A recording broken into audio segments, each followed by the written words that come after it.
الرحمن الرحيم الحمد لله وحده والصلاة والسلام على من لا نبي بعده فأعوذ بالله من الشيطان الرجيم بسم الله الرحمن الرحيم قد مكر الذين من قبلهم فأتى الله بنيانهم من القواعد فخر عليهم السقف من فوقهم وأتاهم العذاب من حيث لا يشعرون ثم يوم القيامة يخزيهم ويقول أين شركائي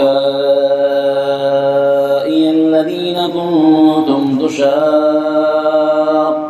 فيهم قال الذين أوتوا العلم إن الخزي اليوم والسوء على الكافرين الذين تتوفاهم الملائكة ظالمي أنفسهم فألقوا السلم ما كنا نعمل من سوء بلى إن الله عليم بما كنتم تعملون فادخلوا أبواب جهنم خالدين فيها فلبئس مثوى المتكبرين صدق الله العظيم. معزز حاضرین، سورہ نحل کی یہ چند آیتیں ہیں جو تلاوت کی گئی ہیں. ان آیتوں میں بھی اللہ تبارک و تعالی انہی متکبروں کا حال اور انہی متکبروں کا کہ جن کا ذکر گزشتہ آیات میں آیا تھا، ان کا دنیاوی اور اخروی انجام اللہ تبارک و تعالی ذکر فرماتے ہیں. پہلی آیت کا ترجمہ سنیں. قد مکر الذین من قبلہم فأتی اللہ بنیانہم من القواعد. جو لوگ ان سے پہلے گزرے ہیں انہوں نے بڑی بڑی تدبیریں کی. اللہ تبارک و تعالیٰ نے ان کا بنایا گھر جڑ اور بالکل بنیاد سے ڈھا دیا. پھر اوپر سے ان پر چھت آ پڑی اور ان پر عذاب ایسی طرح آیا کہ ان کو خیال ہی نہ تھا. یہ پہلی آیت کا ترجمہ یعنی لوگوں کو گمراہ کرنے اور پیغام حق کو دبانے کے لیے جو چالیں آج چلی جا رہی ہیں، اللہ تبارک و تعالی مشرکین مکہ اور کفار مکہ کو مخاطب کر کے کہہ رہے ہیں کہ جو چالیں آج نبی پاک علیہ السلام اور مؤمنین کے خلاف چلی جا رہی ہیں اور تدبیریں کر رہے ہو، آپ سے پہلے بھی جو قومیں گزری ہیں انہوں نے اپنے انبیاء کرام علیہ السلام کے مقابلے میں ایسی چالیں چلی تھی، مگر یاد رکھیے ان کی چالیں ان کو کارگر نہیں ہو سکیں اور ان کی تدبیریں، ان کی چالیں خود ان پر آ پڑی. قرآن کریم ان تمام تاریخی واقعات کو جو پہلے قوموں نے اپنے انبیاء کرام کے مقابلے میں تدبیریں کی ہیں، ان کو اللہ تبارک و تعالیٰ ایک تمثیلی رنگ دے کر پیش کر رہا ہے، بطور مثال پیش کر رہا ہے کہ انہوں نے مکر کے بڑے بڑے اونچے محل تعمیر کیے اور انہوں نے اپنے بڑے بڑے منصوبے گانٹ رکھے تھے. ایسے منصوبے اور ایسی مکر اور چالیں اور تدبیریں تھیں، گویا انہوں نے ایک بڑی تعمیر کر رکھی تھی اپنے مکر و فریب کی اور مکر کی چالوں کی. لیکن اللہ تبارک و تعالیٰ فرماتے ہیں کہ ان کی چالیں ایسی رہیں کہ ان کو ذرہ برابر فائدہ نہیں دیا، اور اللہ نے گویا ان کی چالوں کو جو مکان ایک تعمیر کر رکھا تھا اپنی چال کے ذریعے سے، اپنی تدبیروں کے ذریعے سے، اللہ نے ان کے محل کو جڑ سے بالکل بنیاد سے اکھاڑ کر پھینک دیا اور بالکل اس طرح برباد ہو گئے جیسے آدمی کی چھت گرتی ہے، کسی مکان کی چھت گر جائے اور نیچے اس کے آدمی ہو تو چھت کے نیچے آدمی جس طرح دب کر مر جاتا ہے اسی طرح اور ختم ہو جاتا ہے. ان کی چالوں نے ان کو کوئی فائدہ نہیں دیا اور جو انہوں نے اتنا سارا سامان گویا کہ جمع کر رکھا تھا وہ ان کے لیے ہلاکت کا سبب بن گیا۔ عذاب ان پر ایسے راستوں سے آیا کہ جدھر سے ان کا خیال بھی نہیں تھا۔ سمجھیں ان کی تدبیریں، ان کی چالیں۔ کفار مکہ، مشرکین مکہ نبی پاک علیہ الصلوۃ والسلام اور اہل ایمان کے مقابلے میں جو طرح طرح کی تدبیر اور چالیں چلا کرتے تھے، اللہ فرماتے ہیں پہلی قوموں نے بھی یہ حال کیا ہے اور پہلی قوموں نے بھی تدبیر اور چالیں کری ہیں، لیکن اللہ نے ان کو دنیا میں ایسا عذاب ایسا دی ہے کہ ان کی چالیں اور ان کی تدبیریں جو کرتے تھے بالکل اسی طرح سمجھ لیجئے کہ ایک مکان تعمیر کر لیا بڑا، لیکن اللہ تبارک و تعالی نے مکان کی چھت کو گرا دیا اور پھر اس کے نیچے اگر آدمی ہو تو وہ دب کر مر جاتا ہے، گویا بھی آئی نہیں۔ اسی طرح بالکل اللہ نے ان کی چالوں کو ختم کیا اور جو انہوں نے سامان جمع کر رکھا تھا وہ خود ان کے لیے ہلاکت کا سبب بن گیا، اور ان کی تدبیریں، ان کی چالیں ان کے ذرا برابر کام نہیں آئی۔ یہ دنیاوی عذاب اور دنیاوی سزا تھی ان کے لیے۔ اب دوبارہ سنیں، قد مكر الذين من قبلهم فأتى الله بنيانهم من القواعد فخر عليهم السقف۔ جو لوگ ان سے پہلے ہو گزرے ہیں انہوں نے بڑی بڑی تدبیریں کی، اللہ تبارک و تعالی نے ان کا بنایا گھر جڑ بنیاد سے ڈھا دیا، یعنی جو تدبیریں اور منصوبے بنا رکھے تھے اللہ نے سب کو ان کو ختم کر دیا۔ پھر اوپر سے ان پر چھت آ پڑی اور ان پر عذاب ایسی طرح آیا کہ ان کو خیال بھی نہ تھا۔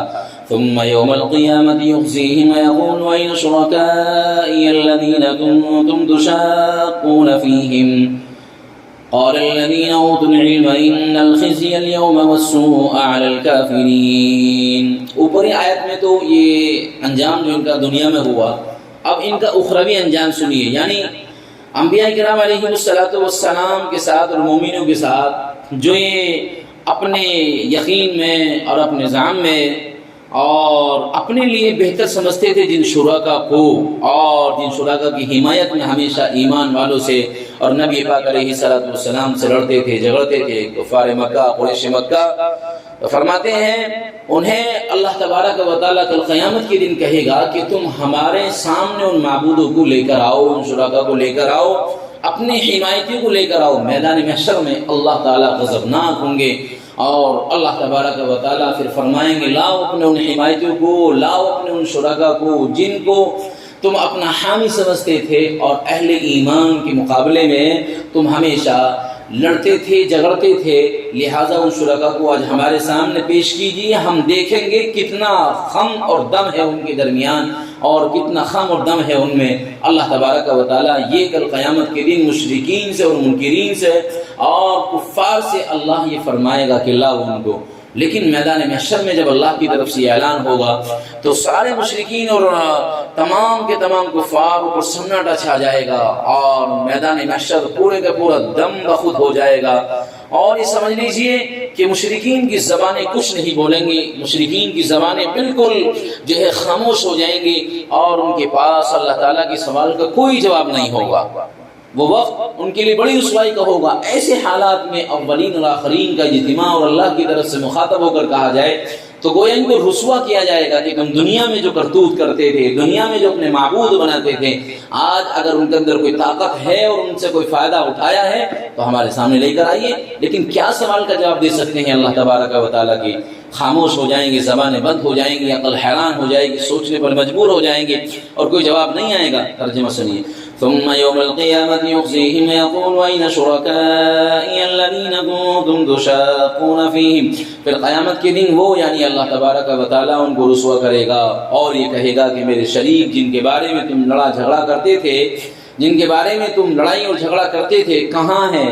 جاننے والے کہیں گے جب یہ بات اللہ کی طرف سے آئے گی تو ایمان والے اس وقت سمجھ جائیں گے کہ واقعیتاً اللہ کا جو غضب ہے اور اللہ کا جو غصہ اور غضبناک ہو رہے ہیں یہ کفار پر ہو رہے ہیں، مشرکین پر ہو رہے ہیں۔ لہذا اپنی موت سے پہلے جو سمر گیا اور اپنی موت سے پہلے جو توبہ کر لی، اللہ کو ایک ماننے لگا، تو کل قیامت کے دن میدان محشر میں اللہ اس کے اوپر غضبناک نہیں ہوں گے۔ اہل اسلام اور ایمان والے میدان محشر میں اس بات کو سمجھ جائیں گے اور کہیں گے اللہ کا آج غصہ اور اللہ کا آج غضب یہ مشرکین کے اوپر ہو رہا ہے۔ تو کہاں ہے؟ جاننے والے یعنی ایمان والے کہیں گے کہ آج پوری رسوائی اور عذاب کافروں پر ہے۔ الذين تتوفاهم الملائكة ظالمي أنفسهم فألقوا السلم ما كنا نعمل من سوء بلى إن الله عليم بما كنتم تعملون. تو جاننے والے کیا بات کہیں گے؟ جن کی جان فرشتوں نے حالت کفر میں قبض کی تھی. یعنی اللہ تبارک و تعالی جو یوں کہیں گے اپنے حمایت کو لاؤ، مشرکین کے لاؤ، مشرکین سے کہیں گے اللہ تبارک و تعالی کہ اپنے ان کو لاؤ جن کو تم دنیا میں اپنے میرا شریک مانتے تھے. تو یہ سمجھ لیجئے کہ ایمان والے اور جاننے والے اس بات کو جان جائیں گے ہاں واقعیتاً ایسے ہی لوگوں کے خلاف آج اللہ غصہ کر رہا ہے کہ جو دنیا میں اپنی موت سے پہلے نہیں صبرے تھے.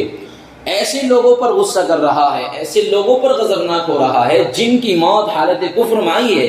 فرشتوں نے ان کا سانس اس حالت میں نکالا ہے، ان کی روح اس حالت میں قبض کی ہے کہ وہ حالت کفر پر تھے. لہذا اب جب اللہ کی طرف سے یہ ان کے اوپر اعلان ہوگا اور وہ اللہ کی بات کا کوئی جواب نہ دے سکیں گے اور خاموش ہو جائیں گے، شرکاء کو اللہ کے سامنے پیش نہ کر سکیں گے، تو اب وہ صلح کا پیغام ڈال دیں گے. اب اطاعت گزاری اور فرمانبرداری میں لگ جائیں گے اور یوں کہیں گے اللہ دنیا میں تو ہم نے کوئی ایسا کام نہیں کیا، مولا یہ شرک تو بہت بڑا گناہ تھا، اے میرے مولا ہم نے تو دنیا میں کوئی غلط کام اور کوئی بد چلن کام کیے نہیں ہیں، اللہ شرک کیسے کر سکتے تھے ہم. اللہ تبارک و تعالیٰ کے سامنے یہ بات کہیں گے تو اللہ کی طرف سے جواب آئے گا بلا ان اللہ علیم بما کنتم تعملون. کیوں نہیں؟ اللہ تمہاری سارے حالات کو جانتا ہے. دنیا میں زبان سے باہر جس چیز کا اظہار کیا اللہ اس کو بھی جانتا ہے، اور دل میں جو چھپا کر رکھا اللہ اس کو بھی جانتا ہے.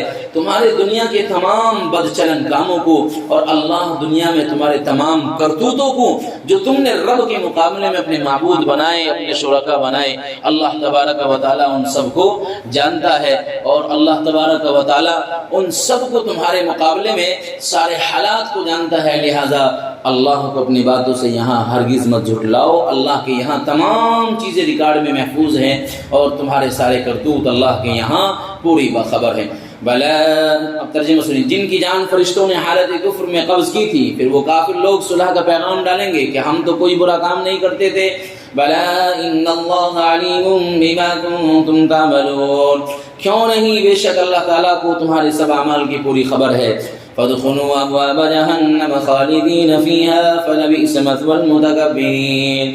جب اپنی بات اور جھوٹی بات کہیں گے کہ اللہ ہم نے شرک نہیں کیا، ہم تو اچھے کام کر کے آئے ہیں، کوئی برا چلن کا کام نہیں کیا ہے، تو اللہ تعالیٰ فرمائیں گے ایسا نہیں ہے، تمہاری ساری چیزیں میرے یہاں ریکارڈ میں محفوظ ہے. لہذا اب تمہاری سزا یہ ہے کہ تم جہنم میں چلے جائیے. اور یاد رکھیے یہ جہنم میں جو تمہیں بھیجا جا رہا ہے، یہ جہنم تمہارے گھمنڈ اور تمہارے تکبر کی سزا ہے، اور تمہاری بت پرستی کی سزا ہے، اور تمہارے شرک کی سزا ہے. اور دیکھ لینا کہ جہنم تمہارے گھمنڈ کا کتنا برا ٹھکانہ ہے.